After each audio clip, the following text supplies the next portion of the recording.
وہ بھی سومی غدن نویت من شہر رمضان، میں کل کے رمضان کے روزے کی نیت کرتا ہوں، آج کی تو نہیں کرتا۔ وہ ایک دن پہلے یار وہ لفظ بھی بنا دیتے، صحیح بنا دے یار، پھر کہتے ہیں بزرگاں نے چینگے لانا ہے، بزرگاں آج کل کا بھی فرق نہیں سی پتا، ٹھیک ہے نا؟ تو ہونا چاہیے کہ میں آج کے روزے کی نیت کرتا ہوں، ہاں آج دن پہلے، لیکن وہ آئی غلط۔ روزہ رکھنے کی نیت وَبِصَوْمِ غَدٍ نَوَيْتُ مِنْ شَهْرِ رمضان، اس کا معنی ہے کہ میں نے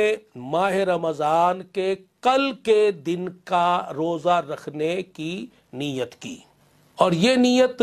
جب آپ صبح صادق سے پہلے، فجر کا وقت شروع ہونے سے پہلے،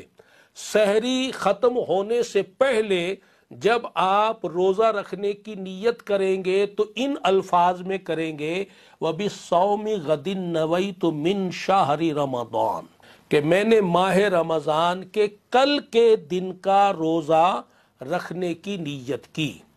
کیونکہ ابھی کل کا دن شروع نہیں ہوا، ابھی رات چل رہی ہے۔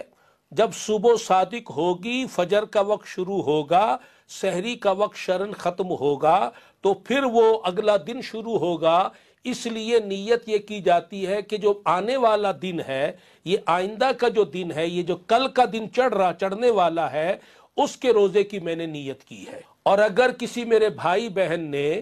صبح صادق کے بعد، سحری کا وقت ختم ہونے کے بعد، فجر کا وقت شروع ہونے کے بعد وہ روزے کی نیت کرتا ہے، تو پھر وہ ان الفاظ میں نیت کرے وَبِصَوْمِ الْيَوْمِ نَوَيْتُ مِنْ شَهْرِ رمضان،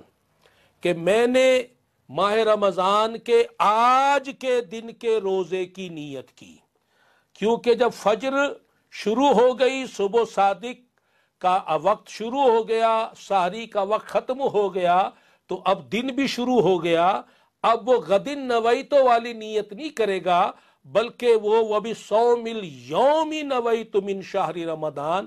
یہ الفاظ ادا کرے گا کہ میں آج کے ماہ رمضان کے روزے کی نیت کرتا ہوں۔ کہ نیت جو ہے وہ دل کے ارادے کا نام ہے۔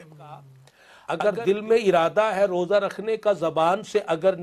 نیت نہیں بھی کی تب بھی ہمارا روزہ ہو جائے گا، اور بہتر یہ ہے کہ زبان سے بھی نیت کر لی جائے۔